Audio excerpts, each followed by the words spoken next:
2 de janeiro do ano de 2024, segundo dia do ano.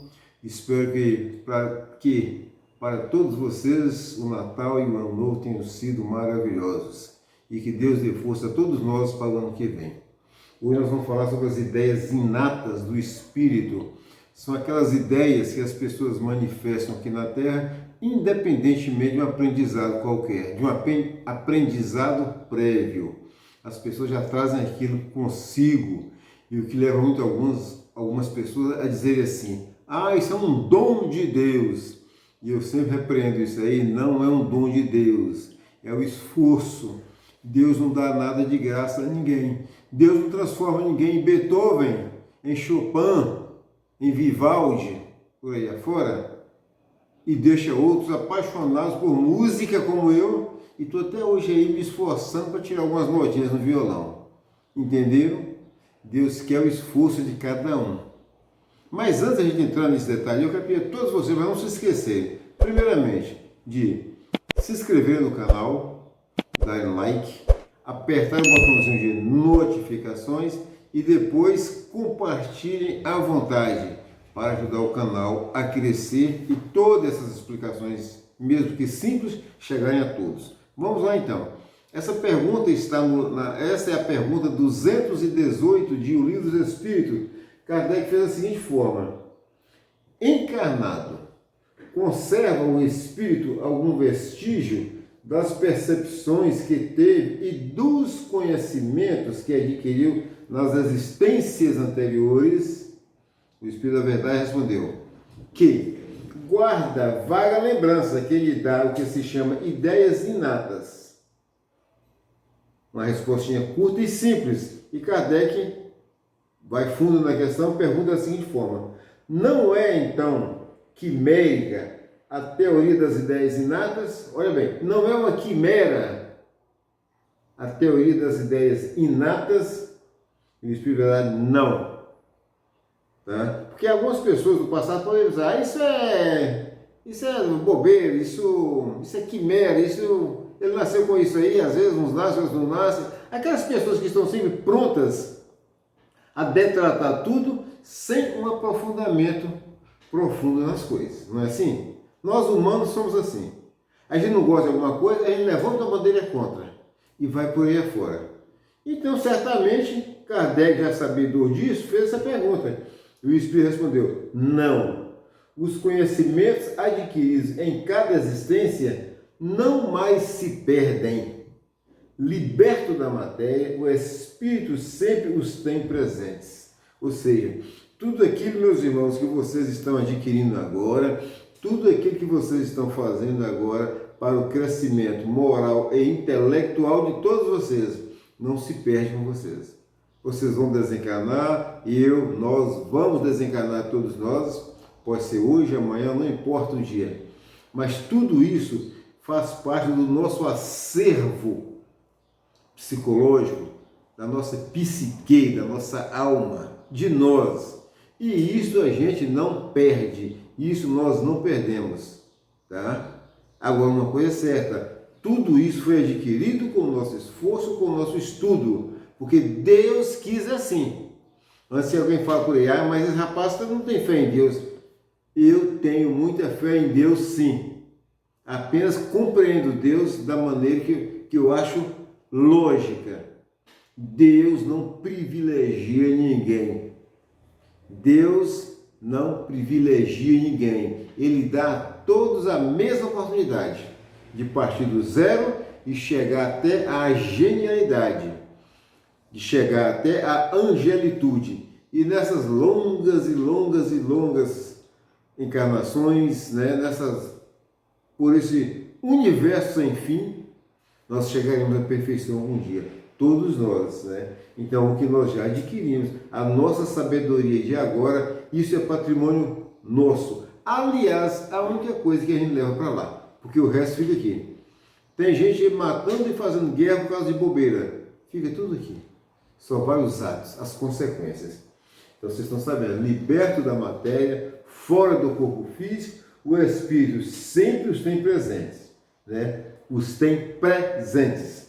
Durante a encarnação, esquece-os em parte, momentaneamente. Olha bem, durante a encarnação, esquece-os em parte momentaneamente. E isso é uma bênção de Deus, porque quando Deus estabelece o véu do esquecimento para o espírito encarnado, ele tem como objetivo que o espírito parta do zero nesta encarnação, esquecido de todas as suas falhas. Porque assim como os conhecimentos intelectuais, tudo isso fica com ele, as maldades e perversidades também ficam. Perceberam? Então Deus fala o seguinte: apaga tudo para que ele parta do zero. E aquele sentimento, aquele resquício de sentimento bom é que tem que florescer. É com isso que ele tem que trabalhar, para aumentá-lo cada vez mais. Não importa a condição que ele vai viver aqui. Às vezes pode ter sido um gênio da matemática do passado, mas aqui vai ser um simples agricultor, empregado em alguma fazenda, capinando a fazenda do patrão e ganhando até mesmo um salário mínimo por dia. Mas tudo que ele aprendeu, toda a sua genialidade matemática está dentro dele. E às vezes ele pode até se manifestar. Vai depender de como ele vai se comportar. Então, por isso aqui, porém, a intuição que Deus conserva lhe auxilia o progresso. Como seria isso? Às vezes o cidadão está lá naquela fazenda, capinando, sol a sol, carregando sacos de mercadoria nas costas, coitadinho, no final do mês ganha um salário mínimo, minguado, e muitas das vezes o patrão está achando que está bom demais, né? Porque afinal de contas, ele é empregado e eu sou patrão. O empregado tem que trabalhar e ganhar pouco. Eu sou patrão, tem que só aqui juntar. Mas não são todos que pensam assim, graças a Deus. Muitos já estão acordando para isso. Mas esse cidadão que foi no passado um gênio da matemática, por exemplo, um dia ele pode surpreender o patrão dele com alguma coisa lá e o patrão observa assim: gente, não é que esse fulano aqui não é tão burro assim quanto parece? Esse homem tem alguma coisa, ele começa a observar.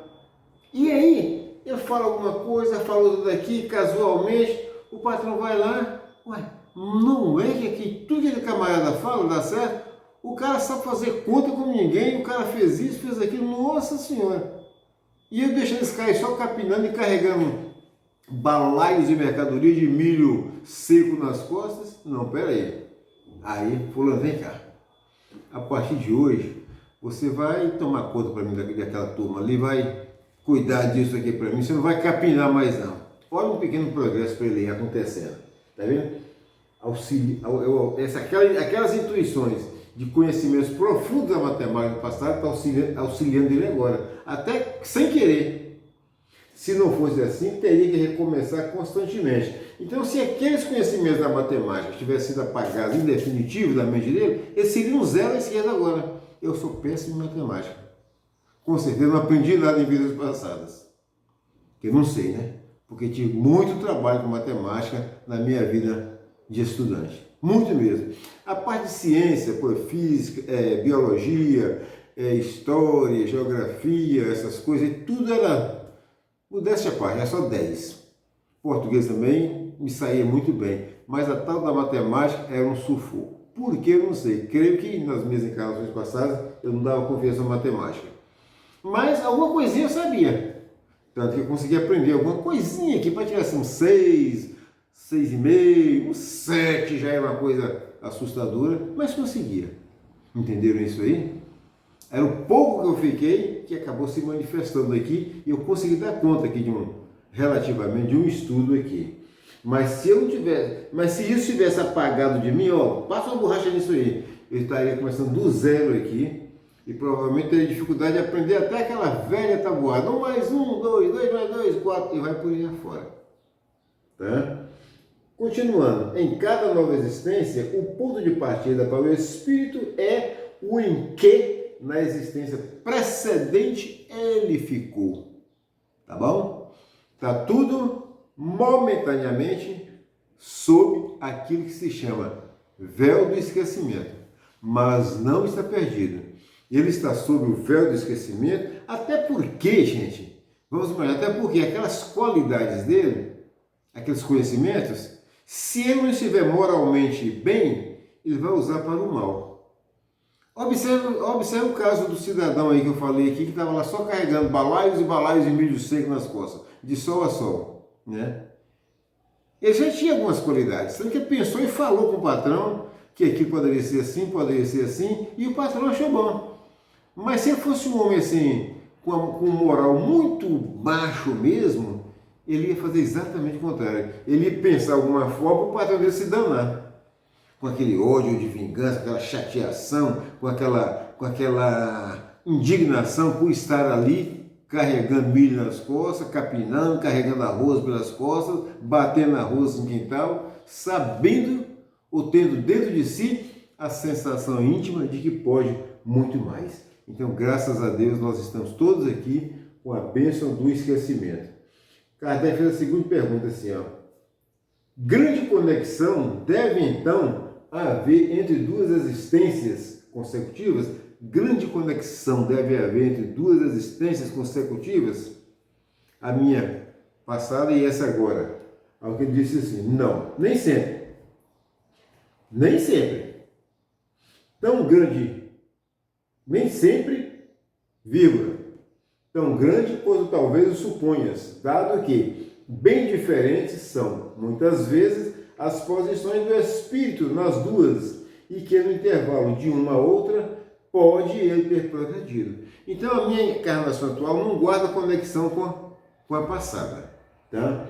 São bem diferentes, né? Agora, por quê? Porque naquela passada eu posso ter progredido um pouco, tá? Nessa aqui, com certeza, a tendência é que eu progrida um pouco mais. Por isso que eu falo assim, que nem sempre há aquela conexão profunda, igualzinha, até porque, né, eu vou estar em situações diferentes. Se antes eu estava rei da Inglaterra, rei do Japão, Sua Majestade Imperial lá no Japão, agora eu sou um simples agricultor, empregado dos outros. Já há uma diferença violenta nisso aí, de rei quase que a mendigo, não é isso? Por força da necessidade de aprender, da necessidade de evoluir. E a evolução passa por onde? Por aquela quebra de tudo de ruim que há dentro de mim, ou de nós. Orgulho, vaidade, perversidade e imperfeições de toda sorte. Então, meus irmãos, eu fico por aqui e agradeço a Deus Todo-Poderoso. Mais uma vez, peço a vocês que compartilhem o vídeo para todos, para o máximo que vocês puderem. Desejo a todos, mais uma vez, um feliz 2024. Peço a Deus que vos abençoe. Fiquem todos com Deus.